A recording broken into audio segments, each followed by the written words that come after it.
Installe-toi, je te raconte une histoire vraie qu'on oublie trop souvent. Tu as une fourchette dans ta cuisine, un objet tellement banal qu'on n'y pense même plus.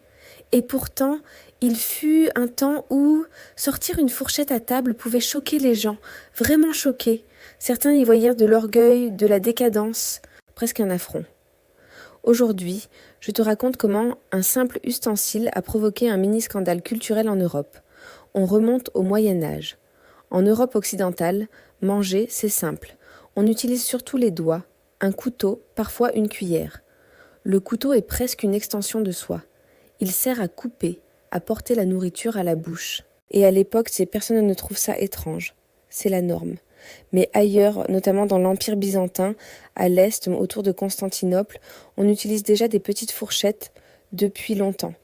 Pas forcément comme aujourd'hui, avec 4 dents standardisées, mais des instruments à 2 dents, parfois précieux, utilisés pour certains aliments. Ça fait partie d'une culture de cour, raffinement, propreté, manières élégantes, et c'est là que la collision arrive. Imagine une table en Italie, dans une ville riche et puissante, du genre Venise, un grand banquet, des nobles, des religieux, des commerçants, des gens influents. Et au milieu de tout ça, arrive une personne venue de l'Est, une princesse byzantine, ou en tout cas une figure de très haut rang, avec des habitudes différentes. Elle s'assoit. Les plats arrivent, et au moment de manger, elle sort un petit objet métallique et commence à piquer sa nourriture avec délicatesse. Une fourchette. Le silence se fait. Les regards se croisent. On observe. On juge. Pourquoi une fourchette ferait-elle réagir comme ça? Parce qu'à l'époque, en Occident, l'objet n'est pas juste nouveau. Il symbolise quelque chose. D'abord, il symbolise le luxe. Beaucoup de ces instruments sont en métal travaillé, parfois ornés. Et dans une société où, on valorise la sobriété, au moins dans le discours moral, afficher du raffinement peut être perçu comme de la vanité. Ensuite, la fourchette symbolise une manière de vivre étrangère. Et au Moyen-Âge, ce qui vient d'ailleurs peut fasciner, mais aussi inquiéter. On peut l'associer à des mœurs jugées trop sophistiquées, trop molles, trop éloignées de l'idéal de simplicité. Et puis il y a l'argument qui aujourd'hui nous paraît presque comique, mais qui était sérieux à l'époque. Pourquoi utiliser un instrument entre ta main et ta nourriture? En gros, Dieu t'a donné des doigts, des mains, une bouche. Alors pourquoi ajouter un outil? Dans certaines critiques, l'idée c'est que la fourchette serait une invention inutile, donc suspecte. Et quand quelque chose est jugé inutile mais luxueux, ça devient un signe d'orgueil. On a même des récits, parfois racontés de manière très dramatique, où on présente cet usage de la fourchette comme une forme de provocation, comme si refuser de toucher la nourriture c'était refuser une part de la condition humaine, comme si on voulait se distinguer trop fortement, se placer au-dessus des autres. Alors attention, toutes les versions de l'histoire ne sont pas identiques, et les détails varient selon les sources et les époques. Mais ce qui est clair, c'est que la fourchette, en arrivant à certaines tables occidentales, a pu être perçue comme un symbole de trop. Trop raffiné, trop riche, trop différent. Et le plus fascinant, c'est que ce rejet n'empêche pas l'objet de gagner du terrain. Parce qu'au fond, la fourchette a un avantage énorme. Elle marche très bien avec certains aliments.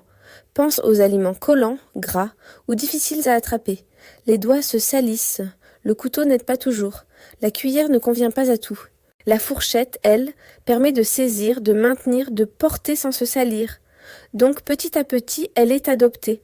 D'abord dans les cours où l'élégance compte beaucoup, notamment en Italie.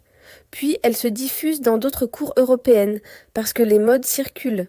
Les manières de table deviennent un marqueur de statut social. Et là, un truc intéressant se produit. Ce qui était choquant devient chic. Ce qui était un signe de décadence étrangère devient un signe de bonne manière. On passe du c'est ridicule au c'est raffiné, puis au c'est normal. Est exactement le genre de transformation que on voit souvent dans son histoire culturelle. Un objet arrive, choque, puis s'intègre et finit par devenir invisible tant il est évident. Et le plus drôle, c'est qu'aujourd'hui, on pourrait presque inverser le jugement.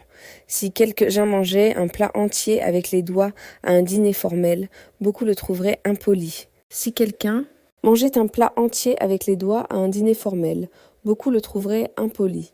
Alors qu'à l'époque, c'était la norme. Donc oui, la fourchette est une petite leçon d'histoire. Elle nous rappelle que nos habitudes ne sont pas naturelles au sens absolu. Elles sont culturelles, elles changent, elles se négocient, elles se disputent parfois. Et au fond, ce qui choquait, ce n'était pas seulement l'objet. C'était l'idée qu'il transportait, l'idée de se distinguer, de manger autrement, d'importer une manière de faire. Alors la prochaine fois que tu prends une fourchette, pense à ça. Pendant un moment, elle a été un symbole, un petit outil qui disait « Je ne fais pas comme vous ». Et maintenant, tu as l'histoire dans ta poche. Si tu veux une autre histoire du même style, dis-moi en commentaire « Équipe Canular » ou « Équipe Mélasse » et je te raconte la prochaine. Merci d'avoir regardé et n'oublie pas de t'abonner pour ne rien manquer.